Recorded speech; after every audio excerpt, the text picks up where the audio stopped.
Sa pool sa CCTV ang pagsalpok ng lasing na rider sa isang pampaserong bus sa Bantay, Ilocos Sur. Tutukan sa ulat ni Ivy Hernando. Kuha ang CCTV footage na ito sa intersection ng National Road ng Bantay, Ilocos Sur, madaling araw ng August 11. Maluwag pa ang kalsada, pero maya-maya makikitang isang pampaserong bus na papasok ng National Road.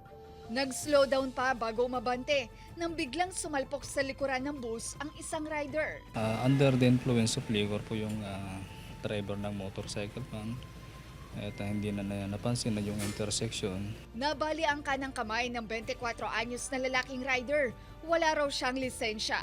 Wala namang nasugatan sa mga sakay ng bus. Dapat talaga kapag intersection ma'am, dapat mag-yield ka o mag-stop ka bago ka mag-proceed.